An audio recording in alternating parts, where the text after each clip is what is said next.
Digital marketing நிறைய பேருக்கு digital marketing அப்படின்னா என்ன அப்படின்றதே தெரியாமல் சில இடத்துல கோர்சஸ்ஸு இல்லாட்டினா ஜாபுக்கு போகிறது அந்த மாதிரி பண்ணிகிட்டு இருக்காங்க.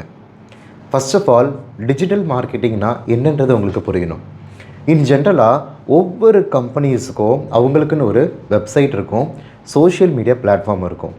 எவ்வளோக்கு எவ்வளோ ஒரு பிஸ்னஸுக்கு ப்ராஃபிட் எப்படி முக்கியமோ அதே மாதிரி அந்த ப்ராஃபிட்டை அடுத்த லெவல் கொண்டு போகிறதுக்கு ஒரு ப்ராப்பரான டிஜிட்டல் மார்க்கெட்டிங் டீம் ரொம்ப ரொம்ப ரொம்ப ரொம்ப இம்பார்ட்டன்ட். நிறைய கம்பெனிஸில் இப்போ டிஜிட்டல் மார்க்கெட்டிங்க்குன்ட்டு பெரிய டைப் ஆஃப் இன்வெஸ்ட்மெண்ட் அலோகேட் பண்ணுறாங்க. ஏன் அப்படின்னா ஃபேஸ்புக், யூடியூப், லிங்க்டின் இதுக்கு ரிலவெண்ட்டாக மார்க்கெட்டை டார்கெட் பண்ணும் வகையில் எப்படிலாம் அதை அப்ரோச்சஸை காமிச்சா மக்கள் மத்தியில் ஒரு வரவேற்பு கிடைக்குமோ அதுக்கேற்ற மாதிரி நீங்கள் அட்வர்டைஸ்மெண்ட் ப்ராப்பராக உங்களுக்கு பண்ண தெரியணும்.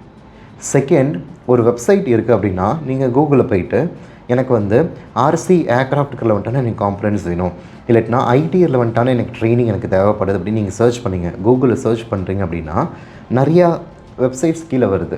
அது எப்படி டாப் நம்பர் 1, 2, 3 அப்படின்றத ரேங்கிங் காமிக்குது அப்படின்னா பேஸ்ட் ஆன் த பெர்ஃபார்மன்ஸ்.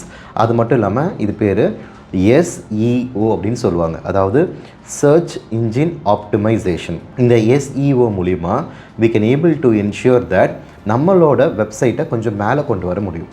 இதுக்கு கம்பெனிஸ் லட்சக்கணக்காக செலவு பண்ண ரெடியாக இருக்காங்க. ஏன்னா முடிஞ்ச வரைக்கும் விசிபிலிட்டி அதிகமாக இருந்துச்சுன்னா மார்க்கெட்டுக்கு ஏற்ற மாதிரி அந்த ப்ராடக்டை நிறைய பேருக்கு கொண்டு போக முடியும். அதனால தான் மார்க்கெட்டில் இந்த டிஜிட்டல் மார்க்கெட்டிங் ப்ராப்பராக தெரிஞ்சவங்க சரியாக கிடைக்கவே மாட்டாங்க. நானே நிறைய பேர் பார்த்துருக்கேன், 12,000 15,000க்கு டிஜிட்டல் மார்க்கெட்டிங் ஒர்க் நான் போயிட்டுருக்கேன்னு வாங்க. பட் ஒரு ரியல் டைம் என்விரான்மெண்ட்டில் நீங்கள் ஒரு நல்ல கம்பெனியில் டிஜிட்டல் மார்க்கெட்டிங்கில் ஒர்க் பண்ணிங்கன்னா மினிமம் 40,000 to 50,000 ஈஸியாக நீங்கள் சம்பாதிக்கலாம். இல்லை நான் ஒர்க் ஃப்ரம் ஹோம் மாதிரி பண்ண போகிறேன், இல்லைனா ஃப்ரீலான்ஸராக பண்ண போகிறேன், இல்லை பார்ட் டைமாக பண்ண போகிறேன்னா அவ்வளோ ஆப்பர்ச்சுனிட்டிஸ் கொட்டி கிடக்குது. நாங்கள் என்ன பண்ணுறோம் அப்படின்னா உங்களுக்கு டிஜிட்டல் மார்க்கெட்டிங் ரிலவெண்ட்டாக உங்களுக்கு ஜாப் வேணும் அப்படின்னா ஒரு ரியல் டைம் என்விரான்மெண்ட்டுக்கு என்ன எக்ஸ்பெக்டேஷன்ஸ் இருக்குமோ அந்த எக்ஸ்பெக்டேஷன்ஸ்க்கு ஏற்ற மாதிரி ட்ரைனிங் அண்ட் ஆல்சோ ஜாபும் உங்களுக்கு நாங்கள் வாங்கி கொடுத்துருவோம். நீங்கள் ஒரே பண்ணிக்க வேணாம், இது படித்த வேலை கிடைக்குமா கிடைக்காதான்ட்டு சில பேர் பார்ப்பாங்க. நிறைய இன்ஸ்டியூட் ஒரு 10 பிரான்ச்சஸ் இருக்குது, அவங்ககிட்ட குவாலிட்டி நல்லாயிருக்கும்ன்ட்டு. முக்கால்வாசி இது ஃப்ரான்ச்சைசி மூலிமா ஆப்ரேஷன் பண்ணிகிட்டு இருப்பாங்க. ஃப்ரான்ச்சைஸியில் உங்ககிட்ட பணம் இருக்குன்னா நீங்கள் நினச்சா ஒரு பிரான்ச் ஓப்பன் பண்ணலாம். அது எந்த அளவுக்கு குவாலிட்டியாக இருக்கும் அதை பற்றி விவரம் இல்லாத ஆள் ஓப்பன் பண்ணலாம்.